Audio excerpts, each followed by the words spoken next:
I have one memory of this, and I was young. Like, I was playing like rec league soccer, and I was scoring too many goals. And my dad he implemented this rule that if the goalkeeper put the ball down and the ball was in play, I couldn't just go steal it from her and score. And I remember crying on the way home from the game and just being like, I don't understand why you won't let me play. What's up, everybody? Welcome back to another episode of Youth Inc. We have an awesome episode for you today. Before we jump into that, there's a lot going on in the world of sports. Of course, we're right in the middle of March Madness. This weekend, we have the Final Four. Another story that really jumped out at me that someone sent me over the weekend. I've been involved in a lot of youth sports. Of course, we've talked about it a lot on our episodes and with our guests. And so much of it is fun, and so many of the stories are about watching your kids develop and coaching your teams. But I'll tell you, I've firsthand seen my fair share of just crazy parents and referees and coaches losing their minds in the parking lot. And don't get me wrong, I'm not sitting here like I'm some choir boy and I unfold my folding chair in left field and sit there and you don't even know I'm there. I mean, if anyone's ever been to my games, that their kids hear me when I'm coaching and I'm on my kids and I'm into it. But my rule has always been like, I don't really interact with the other coach outside of, good game and handshake. And I really don't get on the refs or the officials or the umpires, whatever the sport is, unless for whatever reason, I feel like they're doing something to take away the game from the kids. And I saw an article that came out about Minnesota legislators that they're considering passing legislation that would punish parents or coaches or really any adult who loses their minds and loses their control at these youth sporting events with a fine up to $1,000. And it's a way to kind of discourage this behavior and really, incentivize families and parents to be like, hey, there's kids around, act the right way, act accordingly, or else we're going to get involved now. It's no longer just kicking you out or no longer the umpire ejecting a family sitting behind the backstop arguing balls and strikes. Now you can be fined up to $1,000. And, at first I kind of laughed at it. There was a story again of, kids in a basketball game and their families following the officials and the referees to their cars and throwing popcorn at them as they walked out of the gym and just all this crazy stuff. And it got me thinking. A couple weeks ago, we took my 10-year-old son's baseball team to Houston, Texas, and we were getting ready for our first of what would be bracket play. And there was a game before us, a team from Miami and a team from Houston. And it was a really, really intense game. So we're kind of standing along the fence line waiting for this game to finish. It finishes with a balk. Now it's 10-year-old baseball. And then, the one team's trying to get the third base runner to mess around with the pitcher. He was righty, so he's right in front of his face. And the kid balks and the game-winning run home. And that ends the team from Houston's tournament. And they're in their home city. And the team from Miami storms the field. So our kids now walk into the fence and we go to left field to start warming up and getting ready for our game. And all hell breaks loose. They're in the middle of the diamond. Parents have come out of the bleachers. Coaches are in each other's face. They're screaming obscenities. Some of the parents are trying to get the kids of both teams back to their respective dugouts.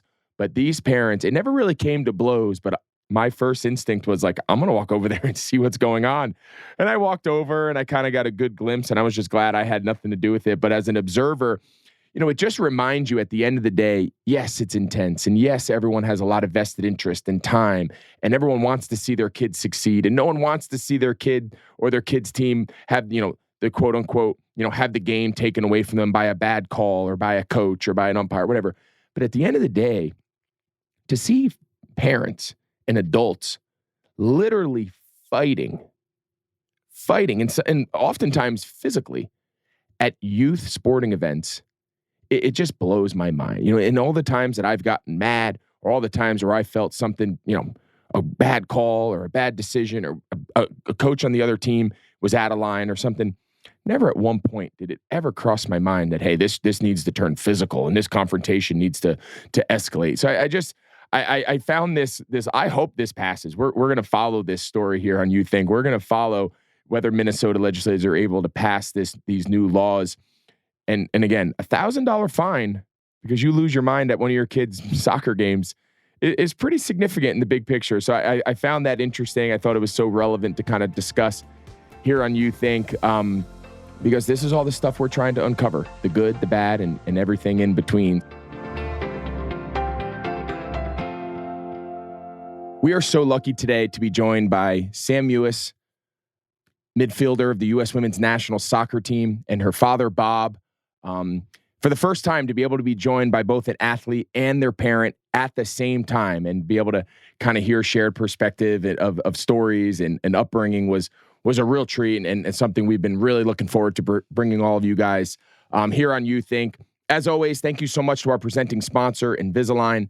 Invisalign is the #1 doctor-trusted brand, having transformed 12 million smiles over the past 25 years. Invisalign gives you the opportunity to make a trusted decision that can build confidence for your child in their future. Find your trusted provider at Invisalign.com or talk to your doctor. So I hope you guys really enjoyed this conversation with Sam Mewis and her father, Bob, here on You Think. Well, we have a really special edition today, special episode of Youth Inc. For the first time, we've interviewed a lot of parents. We've interviewed a lot of athletes and children and gotten their unique perspectives on both sides. But for the first time today, we will be joined by current Kansas City Current and U.S. Women's National Team, the 2020 U.S. Female Soccer Player of the Year.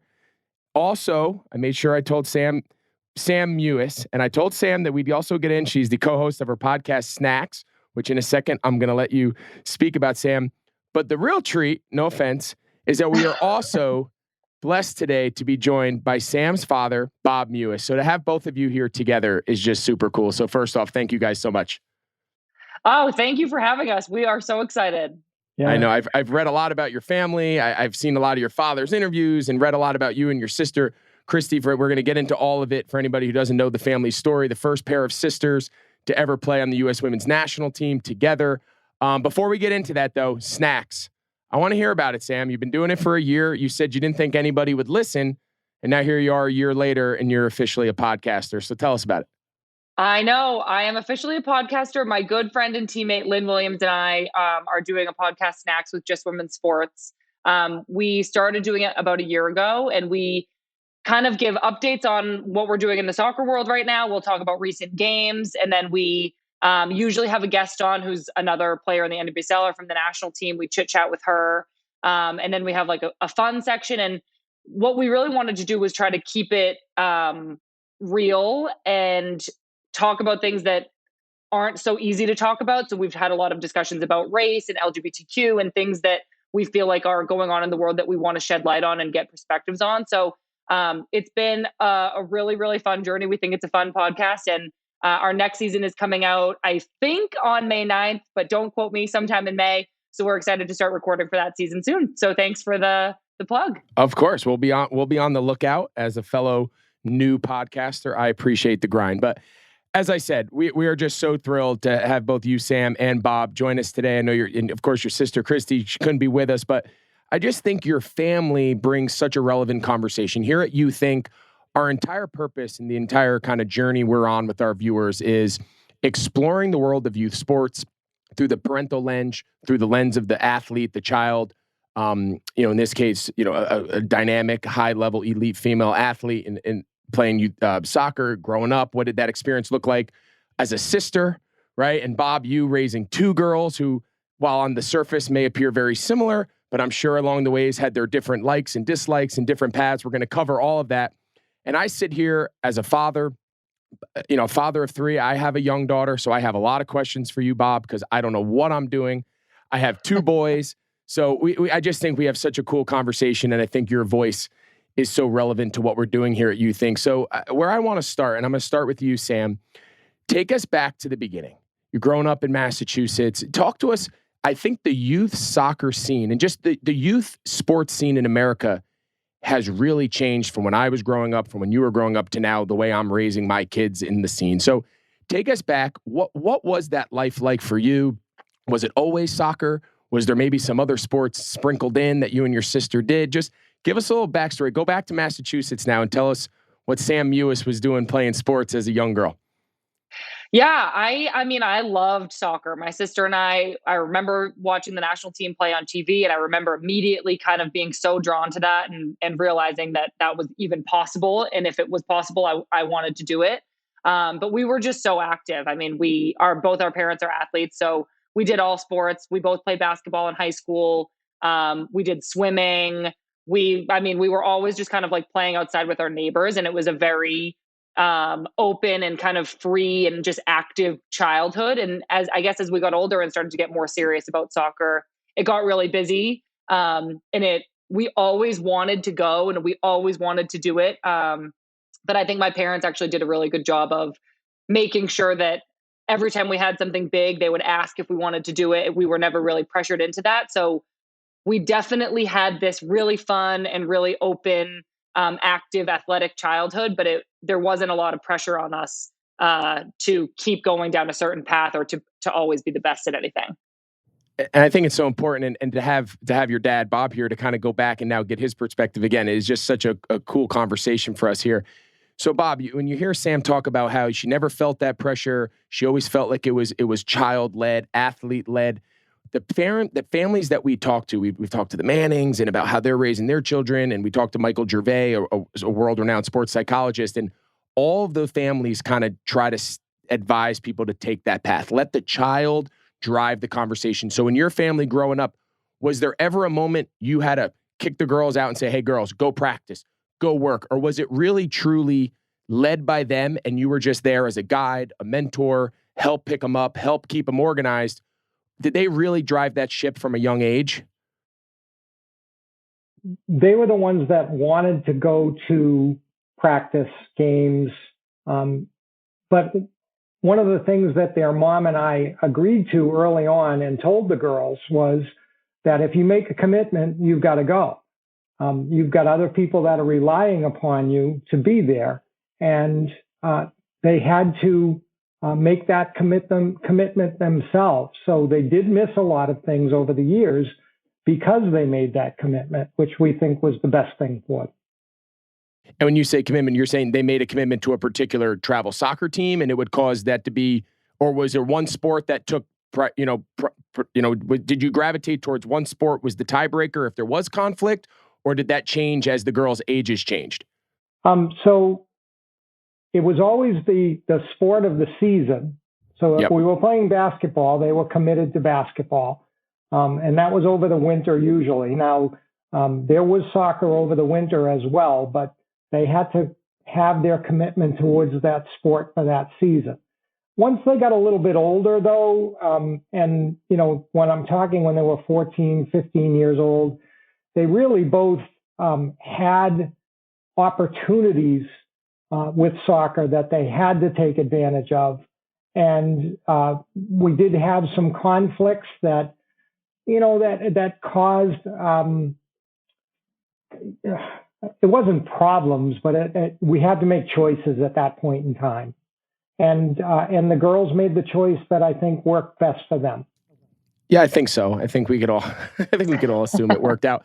I just think it's so important because so much of the conversation right now in youth sports, and Sam, I'd love to hear your insight into this and perspective, but I feel like the pressure for kids to specialize to avoid the conflict, Bob, that you just referred to is now happening at a younger and younger age. So for example, I have a son who plays travel baseball, and there is a fall component to it. We live in North Carolina. The weather is nice enough you can play fall baseball up until, say, November.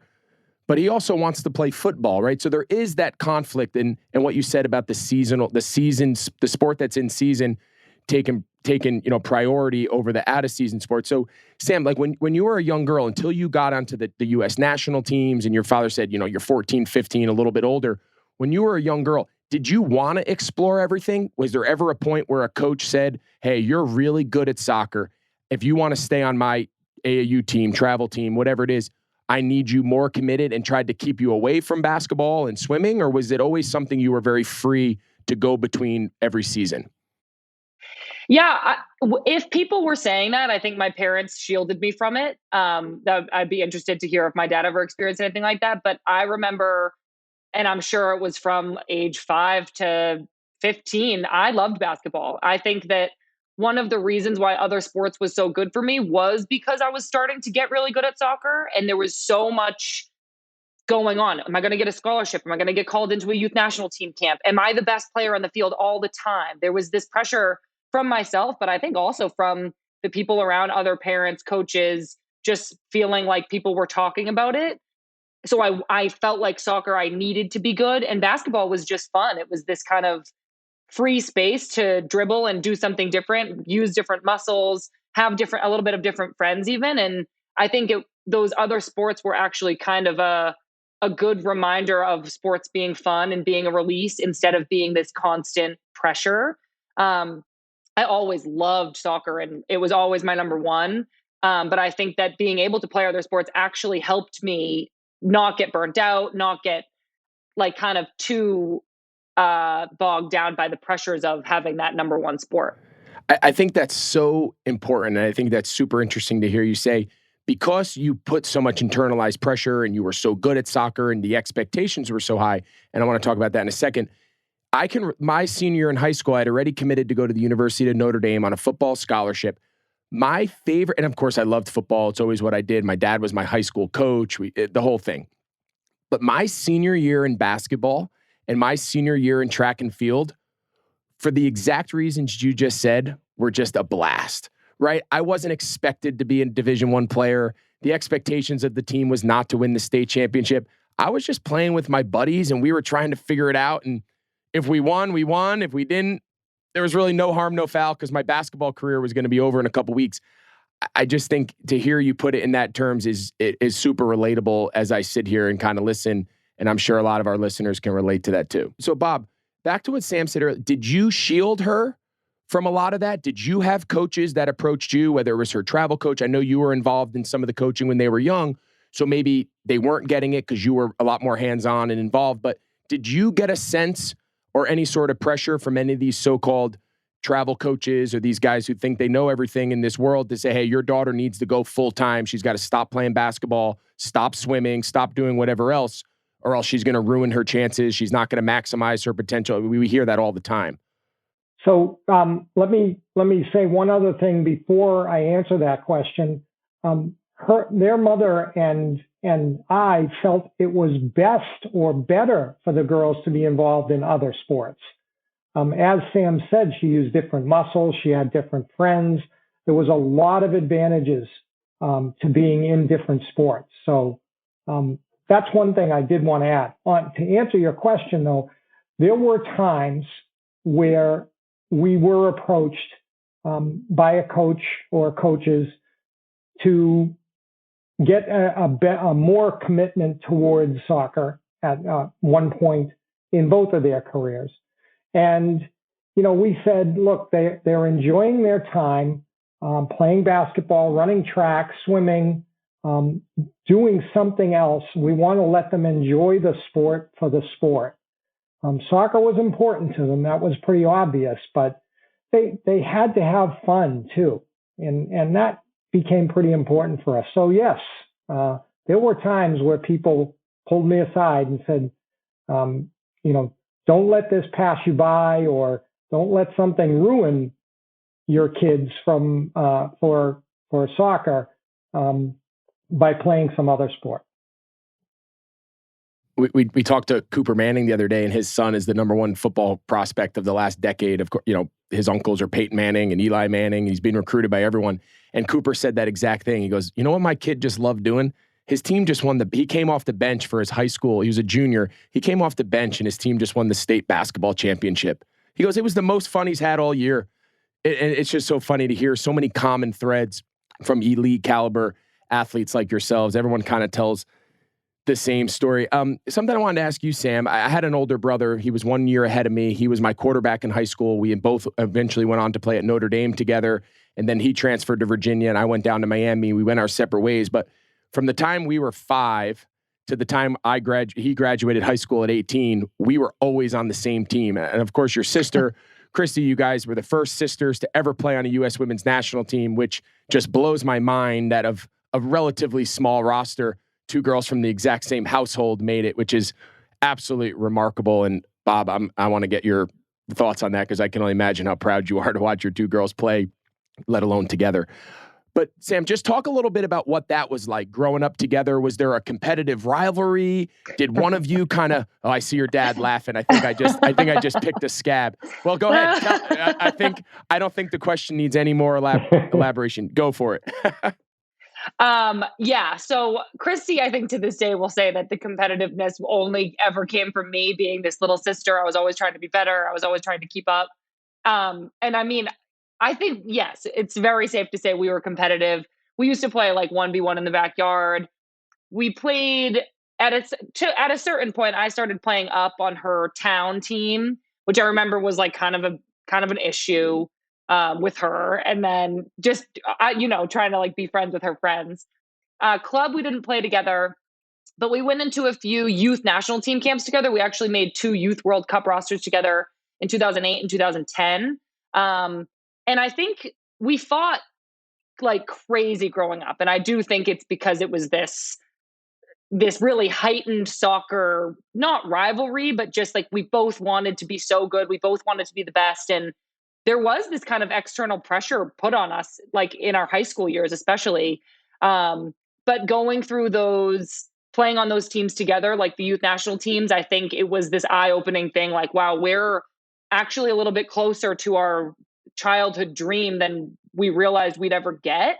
And so kind of, I think that Kristie's success coming a little bit before mine always made me feel like I was closer than I ever knew I would be, because I saw her make the national team and I was like, oh, that's actually possible for somebody like us. So her influence on me was like obviously incredible. And even now playing on the same team is just the coolest thing ever. We're very close now. We don't really fight anymore, which is great. But I know it drove my parents crazy, and there was definitely a heightened competitiveness for sure. I'm sure your parents are both thrilled to hear that you don't fight anymore. Before I want to get back to your dad as we transition to something, but just one last thing on playing with your sister and whatnot. You brought up the external pressures, right? And you said especially it was really heightened when you guys were in high school. I can only imagine what that was like, having 2 national caliber players, sisters playing together. Like, take us back to those years. Like, how did you guys at such a young age, you're making national teams at 14U, you're going to these elite camps, all eyes are on you, I'm sure, at your high school. You're probably the best athletes that have ever come through your school. Like, at such a young age, what were those pressures and how did you handle them personally? Did you guys handle them collectively as a family? Like, what was your family's approach to both internal pressures you put on yourself, but also external pressures that the community, the expectations that people put on you girls? Yeah, I would love to hear my dad's thoughts on how we handled that as a family. I think that partly our high school team, and this is something that goes on in soccer actually, is that I think girls get pressure to not play high school soccer because they should be doing year-round club and year-round like academy soccer. And high school in some states and areas is looked at as more for fun. But we both played all 4 years of high school soccer. And I think that was another example of not being so under pressure all of the time to be playing club and getting scouted and having it be like the end all be all. Our high school team was so important to us. We loved it.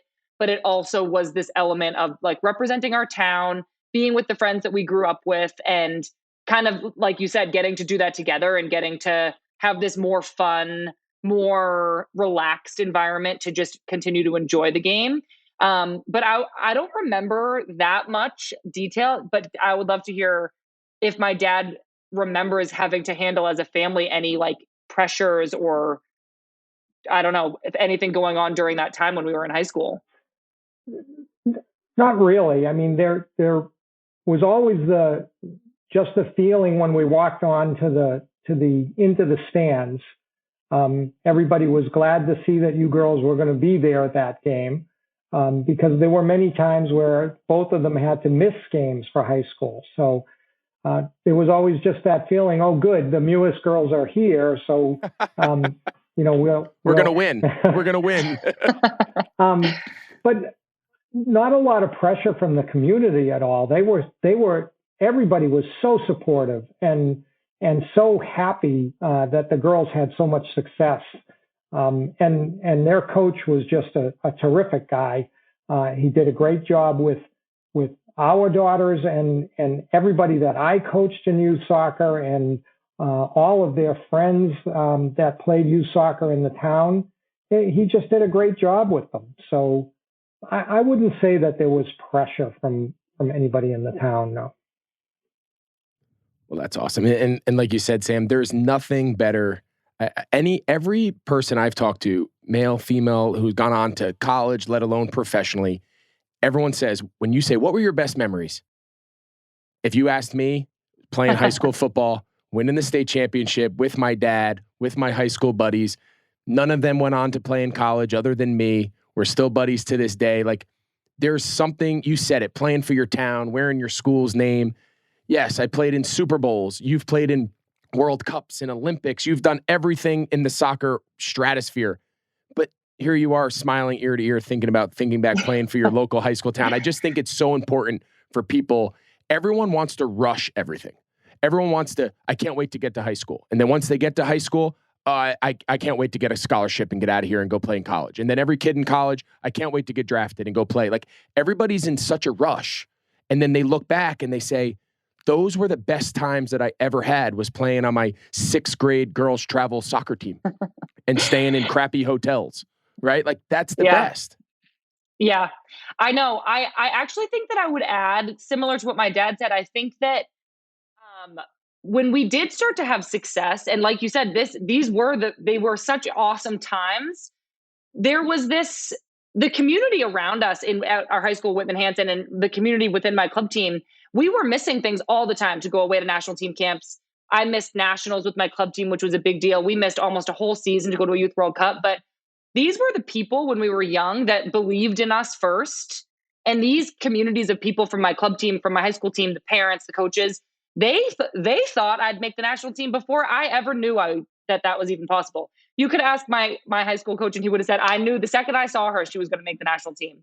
And for him to have believed in me, and for those communities to have believed and supported us so soon at such a young age, I look back on that and I'm like, the loyalty and the belief is so cool to have had. And so my experiences were just so enriched by those people. And I look back and I know I was supported in that way immediately. And that's one of the reasons why I did make it. That's so cool. And before we move on, because there's a lot of things that I still want to talk about. Bob, I got to ask you my first dad to dad of daughters. So I grew up with all boys, only boys. We played football. Both my other 2 brothers we all played football in college. No girls. I have a daughter. She's 9. She plays soccer. She's good. She plays 9-year-old rec girls church soccer, right? By no means is she traveling around. Give me one piece of advice. I'm going to watch your first game of the season on Saturday, 8:30 a.m. I'll be there with my chair on the sidelines. She asked me, Daddy, why don't you coach me? I said, honey, because I can't teach you soccer. I will help you at home. I will hear what your coach says and try to implement that at home. But I cannot offer you anything outside of just playing, kicking the ball back and forth in the driveway. Give me one piece of advice I can cling to take with me on the start of this 9-year-old girl soccer season and hold on to, that you think I should know. Dad to dad, give it to me. Let the coaches coach. Love that. Good. Absolutely. Because I'm the guy in the chair. I'm in the middle of the field because I get there before anybody else. And I set up my folding chair. And and my wife's like, why aren't you like this at the boys' games? I'll be like, and other parents that like have boys that are on our baseball teams or our flag football teams, they're like, where is this guy at our flag game that like I'm obviously coaching and getting the boys and I'm like, I said, I don't even know. I said, I love going to my daughter's soccer games because I'm just the dad. I'm just the dad. So I think the part I want to segue into is I know you played a big role with the girls when they were young, coaching some of their teams and whatnot. So I know the challenges that I face coaching my boys' teams in baseball and basketball and football, sports that I'm a little more familiar with. We spend a lot of time with them, their friends, other families. There's that struggle. My dad coached me and my brothers all the way through high school. For 40 years, he was a public high school football coach in New Jersey, coached all 3 of his boys. there's a big struggle between coaching your kid and being the parent of your kid. Like, I would just love to hear your perspective on that as you think back, things you would have done differently, things you would have done the same, things that you loved, things that you didn't love. Like, I would just love to hear your perspective on your time trying to balance being a dad and a coach for your two young girls. Wow. Yeah, there were some times where I was probably unfair to my daughters because I felt like I had to be unfair to my daughters. They got less playing time. I actually had to referee a game because the referee didn't show up, and I had to give Kristie a yellow card during the game. So so that's what I remember more than anything, is that after the game, Melissa would ask me, "How come you took Sam out with 3 minutes to go?" And I would say, "Well, I want to get some of the other kids on the field and give them a chance to play too." Melissa would remind me, "You can't be unfair or uneven with your daughters just because you're the coach and you want to make sure it looks like you're being even with them." So that's the biggest takeaway that I had. That is, you sound like me talking to my wife, where I just feel, I feel the exact same way. I could not agree with you more. And it was how my dad coached us. He's like, if anyone's going to sit up in the bleachers, they are never going to be able with a straight face to say, I coached their kid harder or more difficult than I was willing to coach my own kid. So I harbor a lot of that too. And I come home some nights and I say, you know what? I wasn't fair to my son. If it was anyone else's kid, I would have slapped him in the butt and said, "Hey, good job, buddy. You'll get him next time." But because I almost overcompensate, you end up being unfair. So Sam, when you think back to those years, how do you remember it? How would you say you and your sister remember those times when your dad was less, obviously always your dad, but then he was also wearing that other hat as being your coach? Yeah, I don't have that many. I have one memory of this, and I was young. I was playing rec league soccer, and I was scoring too many goals. And my dad implemented this rule that if the goalkeeper put the ball down and the ball was in play, I couldn't just go steal it from her and score. And I remember crying on the way home from the game and just being like, "I don't understand why you won't let me play." But it was actually getting awkward with the parents. I'm sure that I would just go run up and steal the ball from the goalkeeper and score. So I understand why my dad had to do stuff like that, but it didn't scar me for life or anything. I mean, I obviously still love soccer a lot, and I think my dad's influence on me, and especially on my club teammates, was we loved having him, and he brought a lot to our group for sure. That's awesome. So give us some insight. So you and your sister, you're young, you're developing, you're, quote unquote, you're identified at an early age as quote unquote elite soccer players, both within your area and beyond. So what does that training look like? Are you working with your dad in the backyard? Is it a mix of working out at home with your dad and your sister? Are you also going to skill coaches? Is it just teamwork with your travel team? What did that landscape look like? If I'm a parent out there, right? I'm me, and I have a 9-year-old daughter, and she says, "Daddy, I want to be really good at soccer." What do I do? What did Sam Mewis do, to become Sam Mewis? Yeah, I mean, it was everything you named, I think. Another thing to just reiterate is that I led a lot of it. I always wanted to train in the backyard. Kristie and I would pound down these patches of grass in the backyard. Kristie broke the fence. We went through goals. We always were playing in the backyard. And then when we got a little bit older, it was, we had club practice this many nights a week, travel on the weekends. Maybe we'd have a skills clinic or something on another night of the week. It was really, we had ODP. That was, sometimes we'd have to drive 2 hours. We were traveling all the time. So it really was an all-consuming thing. We kind of said yes to a lot, and I always wanted more. I was never sick of it. I was never not wanting to go to practice. So I think it was a little bit of everything you named. You see it time and time again. Every kid that I've seen that's had the quote unquote burnout, whether it was the kid in college who stopped training and just kind of went away, or even the kid who was the star growing up and then by high school, you kind of never heard from him. The almost common denominator in all of those factors, in all of those cases, was that it was always parent-led. The parent wanted it more for the kid than the kid did, and they were forced to play a sport maybe their heart wasn't in. I see very few kids find the sport they love, who want to do it and want to grind and they want to put the work in, who one day say, I've had enough. I'm sure there's exceptions to that, but hearing you talk about it and hearing all of our other guests talk about it, when it's child-led and athlete-led and parents supported, right? The kid's not doing it off on their own. There's always parental support, coaching support, trainers, whatever it is. But the key denominator is when it's kid-led, usually the outcome is significantly better.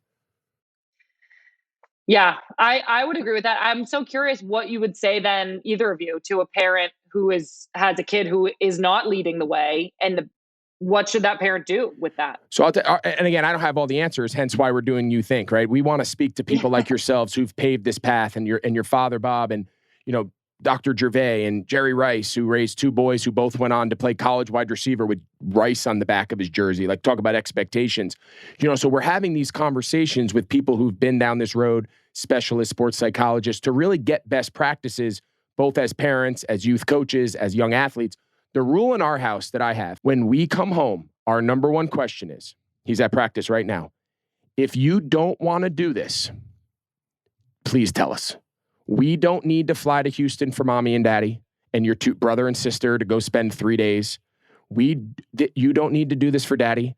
I don't care if you play football. I don't care if you join the chess team. I don't care if you're in the school play. He genuinely loves to compete. So we say, we'll be there to support you. You want to fly to Houston to go play 10-year-old baseball? People think we're crazy, but we do it. I have my 9-year-old son plays local competitive baseball. We don't really go outside of the Charlotte area. We play other local travel ball teams every couple weekends, a little bit more of a controlled setting. And then I have a daughter who's just starting to come into her own. She's the most athletic of the family. She's tall. She can outrun her brothers. People see her at practice and like, what does she do? And we're like, we're working on it. We're working on it. But again, if we threw her into a club soccer team right now, we'd scar her and she'd never go back. So she's just dipping her toe into, rec soccer. My point is, to answer your question, in our house, if you don't want to go and you are not going to be into this, our family's not willing to make the investment. The time, the resource, the energy, the aggravation, we're not going to deal with it. We need to do what's in the best interest of each kid individually. Just because your brother did it doesn't mean you need to do it. And that's our approach. Now, I guess we'll see how it works out, but that's right now, to the best of our knowledge, the best way for us to approach it. I'd love to hear your dad's perspective. Yeah, well, we already talked about the fact that anytime the girls were asked to go off to a camp somewhere, we asked them right up front, are you sure you want to go? Because there was something they were going to miss every time they went to a training camp for a week or 10 days. There was something they were going to miss. So that was our first question. Are you sure you want to do this? But then, as I've already said too, it was, okay, well, once you say you want to go, that's a commitment you need to make to do that. You have to follow through on it. So we weren't like pushing them out the door to go to practice or games or training sessions. They were pulling us out the door to get us to take them there. And I think there's a big distinction that we need to make. As you said, it has to be child-led. I think, and it's the perfect segue. And Bob, I'm going to start with you. I read a really interesting article. The girls were getting ready to play. I believe it was in the last World Cup. And you had a great interview, and they talked to just about the girls growing up, and it was just a great piece on your family. And you had a quote in there where you talked about when the girls got to playing true competitive travel soccer. And similar to what we're starting to dip our toe into in the baseball scene, I think it's all very similar in that regard. It's very expensive. If you want your child to play in today's world competitive athletics at a young age, whether it's girls soccer, baseball, softball, volleyball, basketball, it doesn't matter the sport. And you were quoted as saying you were spending $10,000 to $12,000 per year per girl when they wanted to go follow their dreams and go to all these camps and academies. When you think back to those times, was there anything you were not willing to sacrifice as a family, you and your wife? Was there anything you guys weren't willing to do to help your girls chase their dreams? No. We quite literally would do anything if they wanted to go. We had to write letters to the principals at the schools saying that we'll make sure the girls make up all their work. We'll make sure they do their homework.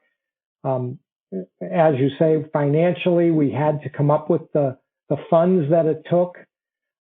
We went on all of those weekend trips, much like you're doing now. And it was constant. Certainly in the spring, every year, it started as soon as the snow melted and it went through until the end of June. And it was the greatest times in our lives. There were lots of stressful moments, but it was the greatest times in our lives, honestly. I was gonna just add, Dad, Please. but we always drove. Me and my dad drove up and down the East Coast so many times. Tell me about that. What is that road trip you and Dad look like going to a soccer camp, going to a soccer tournament? Yeah, well, we'd go with my friend Corey and her dad, who was good friends with my dad. And we'd go pick them up in Norwood, Massachusetts, and we would just drive. We drove to West Virginia. It was like 12 hours. We drove home from Florida one time because it was like a snowstorm situation. It was crazy. So I just remember we would go all four of us as a family when Kristie and I were playing the same tournament. And it's officially halftime for the record. It's halftime. He's changing sweatshirts. Did you see? Did you see? He just put on his Gotham sweatshirt. He gave me a heads up. Don't worry. That's why I didn't panic. I knew exactly what he was doing. Oh my God! It's officially halftime. If for just the listeners, my dad had on a Kansas City sweatshirt. It's halftime, and he just took it off and put on his Gotham sweatshirt, which is my sister's club team. So it's a proud papa. Yeah. So we would just drive. We would drive sometimes as a family, sometimes with a teammate of mine and her dad. And I remember we'd get back Sunday nights at 3 a.m. and we'd all get up and go to work and school the next day. And we just did it. And I mean, we all wanted to. I'm sure my dad was exhausted. He was the only one who ever drove, but it was crazy. But I mean, it was so much fun. And again, it was one of the reasons why Kristie and I had so much success.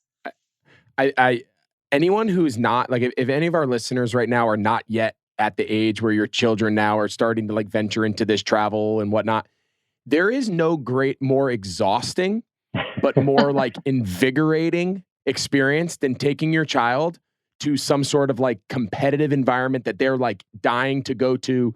They live it, they breathe it, and they want to go compete against the best kids in the country. And then to go live those highs and lows and like stress about every at bat or stress about every goal or like you come home on Monday and it's like you poured your entire life onto the field and all you did was sit there and clap. It's a wild weekend, isn't it? It sure is. I remember so good. Wanting to talk about it a little bit on the ride home, but that was like kind of one of those things we didn't do. It was, all right, we're in the car, we're driving home, you girls do your homework, and we'll be home in 12 or 13 hours. So keep going. So what would you guys say? And Bob, I'll start with you. If I'm a parent listening and I'm saying, you're crazy. I'm not doing that with my 12-year-old daughter or my 13-year-old son. That's crazy. I want them home. I don't want to sacrifice that as a family. What would you say to them? And I know it's, they'll say, well, it's easy for you to say both your daughters turned out to play professional soccer. So let's just assume right now your girl's career stopped in college. Would you think back and think of it any differently? No, not at all. Not at all. I mean, we lived for it as much as the girls did, honestly. Totally. Yeah. we have friends that we made in those years that we still communicate with, we still talk to, we still see. And the experiences that we went through, just fantastic. We had a great time doing it. And Sam, I'd pose the same question to you. I get people that ask me a lot, and I said this on one of our previous pods that we had. I said, if people really thought youth sports was an investment for their child to get a scholarship or to go play professionally, then youth sports as an institution should just end. Like, that's not what this is all about. If every kid who played youth sports, if the only ultimate goal was to make it a career, everyone's wasting their time. There's millions of little girls running around soccer fields right now. Not everyone's going to be Sam and Kristie Mewis, right? And so I guess when you think back to those days, and I'd ask the same question I just asked your dad. Let's say your career ended in college and you never went off to make the women's national team and play in, Olympics and gold medalists and, World Cup. And would you change anything you did in your childhood? No, not at all. I think it was so much fun for our family. First of all, my dad and I did a long drive recently, and we talked about the old long drives we used to do. I think that some of the memories that my family has from our travels and our trips away are so cool. And then, like my dad said, I have friends from high school and club soccer from these crazy times. I just saw some of my old Scorpions teammates just in December or January, just now, and we're 29 years old now. I think also, youth sports in general develops kids. You learn leadership, you learn teamwork, you learn that it's important and it makes you feel good to run around and to be active. I think I learned to kind of accept and embrace my body and to love what it could do when I was really this tall, dorky, 13-year-old girl. Sports showed me that I was powerful and strong and that I could love my body. So, I'm the biggest proponent of how good sports and teamwork are for kids. And I think that it becoming a career is we could have a whole nother podcast about that. Right. It's wild, but my experience was incredible. I wouldn't change it for anything. Well, that segue was perfect because the last segment before I let you guys go, I was going to touch on youth sports as a life skills mechanism, right? It's the ultimate vehicle for teaching young children life lessons. And you touched on a lot of them there, and your father's touched on them throughout the, keywords, buzzwords, commitment, sacrifice, right? The one word that might jump out to me from just hearing your story and hearing your background of what your family went through, sacrifice, right? You sacrifice maybe things that you could have done with your friends, and your family sacrificed maybe money they could have spent to go on a nice vacation, but instead you drove from Florida in a snowstorm, right? Sacrifice, adversity, overcoming failure, dealing with success, dealing with pressure, anxiety. We can go on and on about the lessons that youth sports has. And, we just heard you, without even being prompted, talk about that. And so, Bob, I'd love from your perspective as a parent, and again, you have the ability of hindsight now, and you have, older daughters that have achieved so much. When you were going through it as a parent and as a youth coach, what were the life lessons and the life skills aside from the soccer? I always tell our families on our team, 90% of what we do here has nothing to do with the sport, right? What were those things in your mind, not only with your girls, but the teams that you coach, the other girls that you coach? What were those lessons for you as a dad and as a coach? Well, this will go back to before Kristie and Sam were born. I coached high school girls soccer, and I remember arguing with the writer of the school newspaper that the girls' team should get as much press as the boys' team did. And that was the lesson for me back then that said, girls can participate in sports and can learn all the same things that boys can. And in many cases, learn a lot more about themselves. So I think that we tried to teach that to Kristie and Sam as they went along, that it's okay to be competitive. It's okay to be tough and aggressive. It's okay to show that you want to win and that you're sad if you lose. So those things are all okay, because it taught them lots of things about being a woman today. And I'm very proud of both of them for the women that they have turned out to be.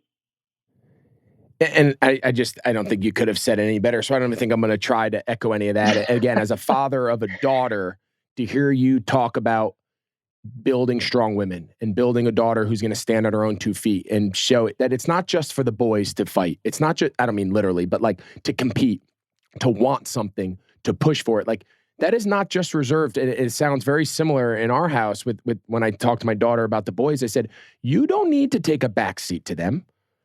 You go out there and go. And I don't care whether you play basketball or not, just go beat them up. You know what I mean? Like so to hear you give that perspective and have the ability of hindsight now to have 2 grown daughters who've accomplished and come down this road a lot further than mine has. I just think there's so many parents out there, not only of daughters, but of sons who can really relate to that. So the last thing, I got 3 things before I let you go. We kind of call this our 3 before you go segment, and this will wrap. And again, thank you guys so much. Sam and Bob Mewis here on You Think. This conversation, I could have talked to you guys for 6 hours, but I know you have a lot more things to do. So, Sam, I'm going to start with you. You know, what is something in youth sports that you wish was around or wish that you knew then as a young girl that you now have the ability in hindsight to look back on knowing now? Oh, man. We get deep here, you think? Yeah. Well, I mean, there are so many opportunities for girls in all sports now. I look at some of the up and coming girls on the national team and I see that they're going overseas before college or deciding to play pro before college. I think that's such an interesting dynamic in girls soccer that's happening right now. We just spoke about how I loved all my experiences and wouldn't change them, and I wouldn't. So to dumb it down a little bit, if I had access to film as a kid, I think I would have ate that up. I devour my film now. I love watching clips back. I love watching my games back, realizing where the space is. And I think as a kid, I had so much time and I had so much passion for the game that I would have just loved that and would have loved to learn from that when I was younger. But I didn't really have access to it. Well, no. And again, things change. And that's kind of the point is like, how do we learn from the past to improve the access? And just real quick to follow up on that before I go to your dad for the second question, expand a little bit about, I find that interesting, and I'm sure our viewers are going to find it interesting, those who aren't in this space. What is that path now in 2022 versus the path that you took, years back? What is that path for a young competitive girl in soccer? So my daughter's 12 years old. And she's been identified, okay, there's some national invitationals. She can go to some camps. Like, what does that path look like from 12 all the way through those different national teams to say, all right, one day you have an opportunity to make the roster on the women's national team? Is it the same path you took? Is it vastly different? Like, again, I don't want to go on a tangent, but I just find when you said that, it's very interesting. Yeah, there's lots of options.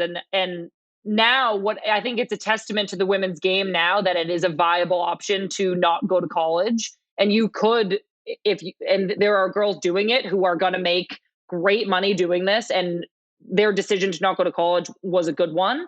I think, especially at the time, I loved my college experience. I learned a lot. I kind of had to learn to be a grown up. And I think that college really helped me with that. My dad's laughing at that one. But I think that the way the game is changing is just making it a more reasonable financial situation for girls to go straight to being a professional. I think starting out at 12, if you're getting invited into camps with the national team, you're obviously going to start looking at colleges in a few years. And I think that both options are great as long as you're kind of following what your values are and what's important to you. And Bob, to expand on that real quick, because I think this is super valuable conversation. What would you say to a parent out there who might have a 12-year-old daughter, a 12-year-old son, doesn't matter, that's now getting it? They're still in 6th grade, 7th grade. They're still young by most standards. How do they make the decision? I think so many families say, is it too early? Like, how would you advise another family coming down a similar path to you to know when it's ready to say yes to that camp, when it's ready to say yes to that very competitive travel team that's been trying to get your daughter for a few years, but maybe you've pushed back and you didn't think it was ready? Like, is there a magic age? Is it kid dependent? Like, just as a parent and as a coach, someone who's been through it, what would you tell those parents now that are in that time period where it's time to decide, all right, we either go all in here and we take it serious or we continue to stay on the current path? Like, I feel like that's a decision and a conflict that a lot of families out there have in all sports.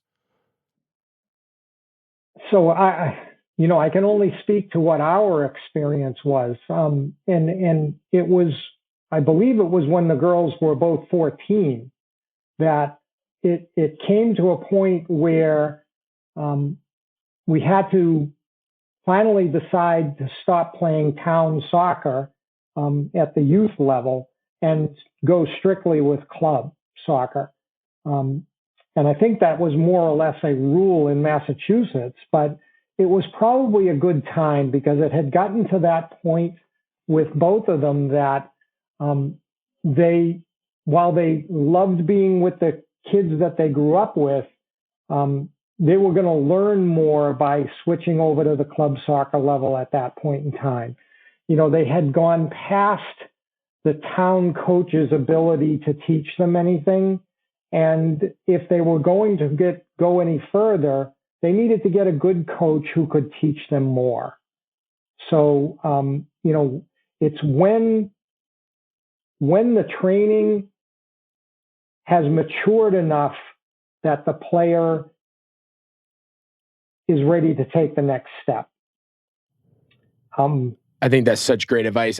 The way I'm hearing it is you need to make sure that the situation and the circumstances fit the needs and the abilities of each individual child. And maybe that age happens at 12, maybe it happens at 15, but when that time is right where they need more, right? There's this expectation that their abilities are ready for it. They're mature enough mentally and physically that to service those needs, you cannot continue to do it at that local level. I see it happening in all sports. I see it happening and as young as 10 and 11 years old back here by us in North Carolina in both soccer and, baseball and whatnot, where the parents are having this debate where I either play local rec and it's fun and it's not overly time consuming and my kids are playing with their school friends.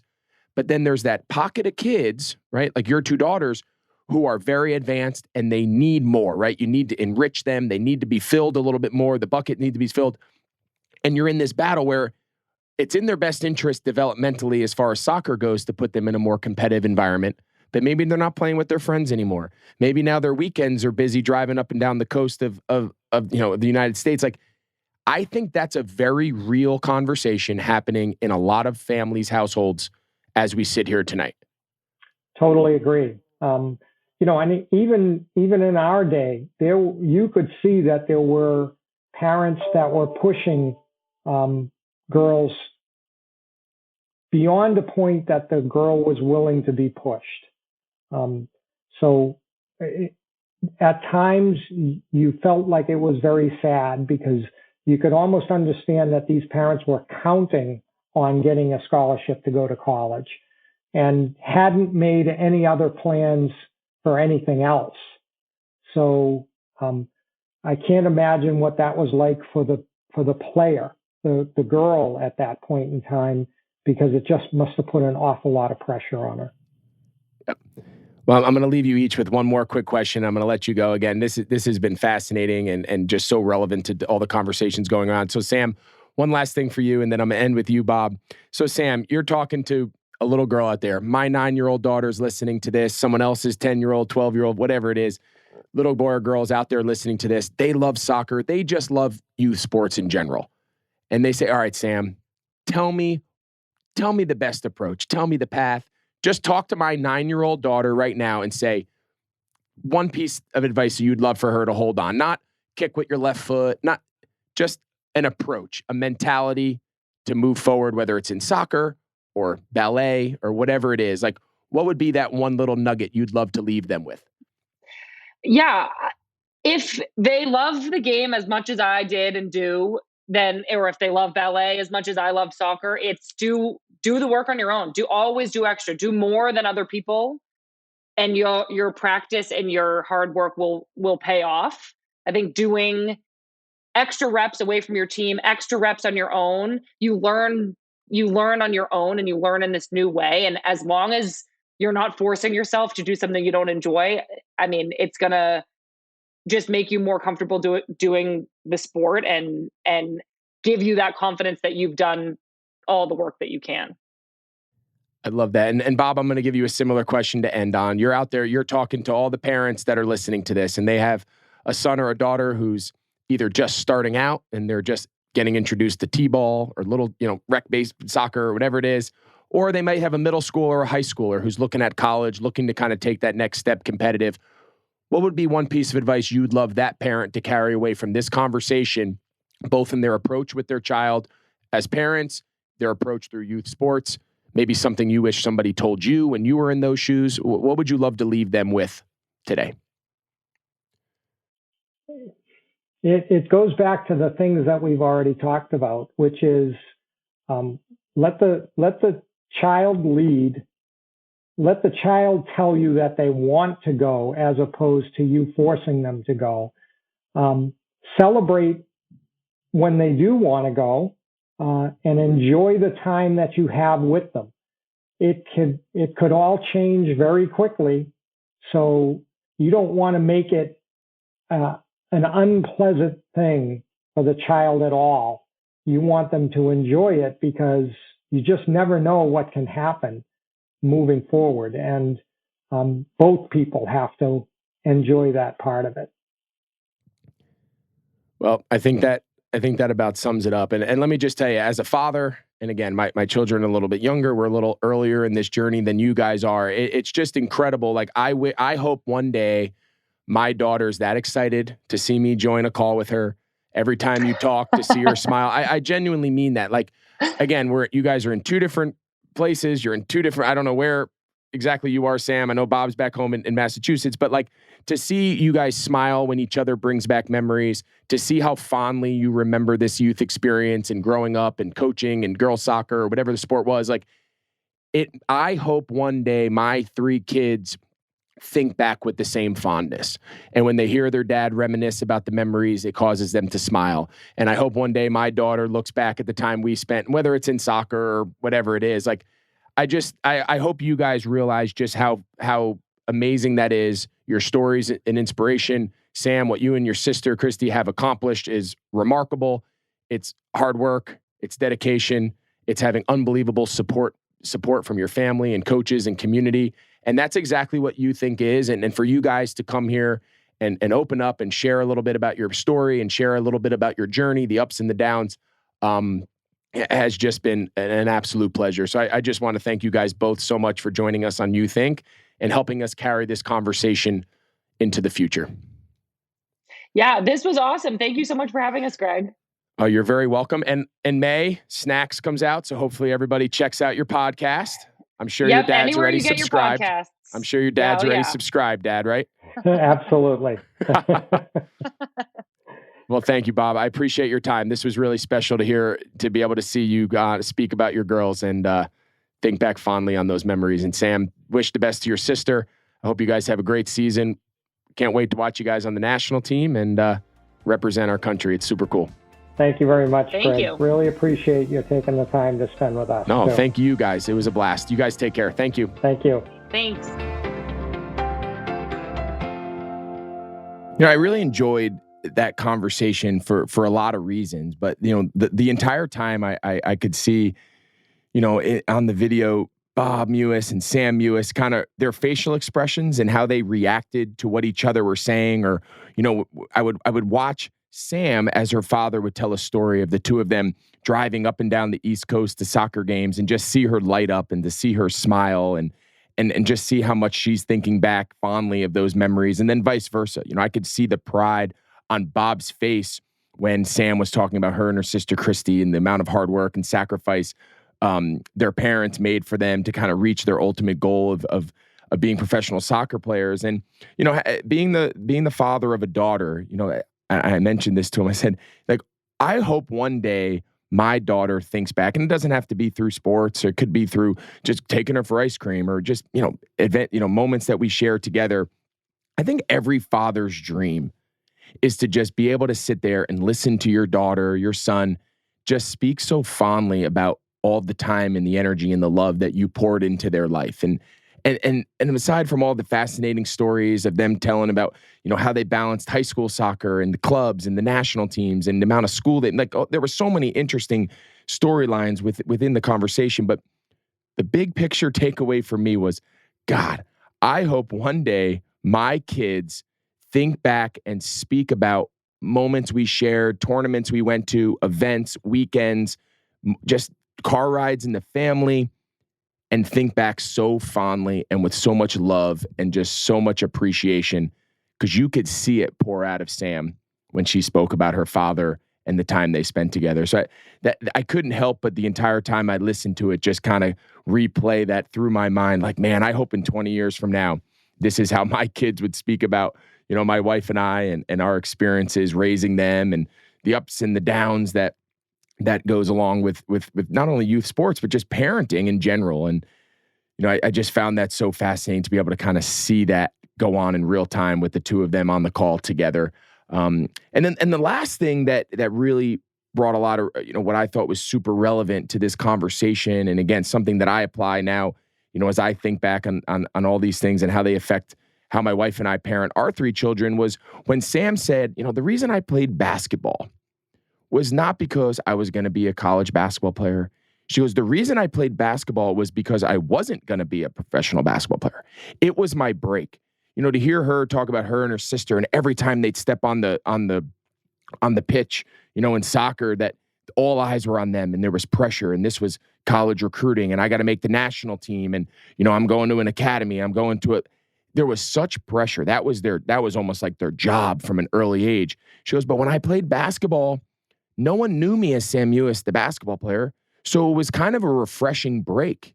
It was a time I could just go play with my friends, no expectations, no pressure. And it was like an escape from what otherwise was a very intense sports experience when it was time to play soccer. And I just thought that was such an important lesson and such an important kind of perspective that families can apply. Maybe you have a child who's very, very, good in one particular sport. But if they never can step away from that sport, and year round, that's all they do is just train for it and think about it and talk about it. And they never get just like a more low key, less intense, stressful environment.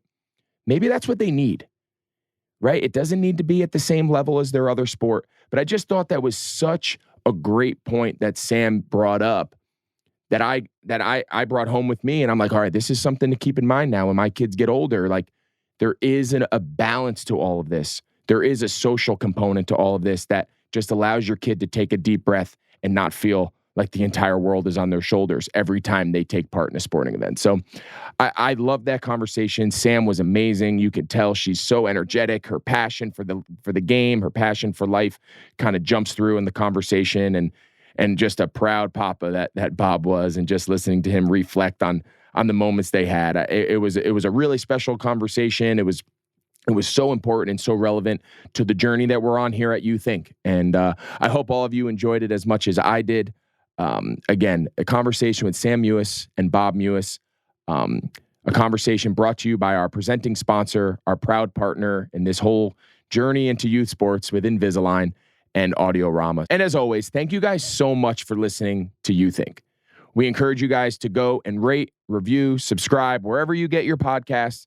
Please go check us out. You can follow us on social at Youth Inc. We love hearing from you guys. We get questions, we get direct messages, we get comments, conversations that you guys would love to see us explore here on You Think. So please engage with us, ask us questions, help direct this conversation. Every week we get questions in the comment box. We get direct messages. We get, certain recommendations for what families want to see the conversation gravitate towards. And you never know, maybe one day your question, your advice, your comment will make it here on the show. So we encourage you guys to continue to follow along, engage with us, and take this journey along with us, because every episode we are learning new things here at You Think, and we hope you guys are feeling the same. So thank you guys again for following along. Thank you guys so much for listening, and we can't wait to see you guys next week. Thanks.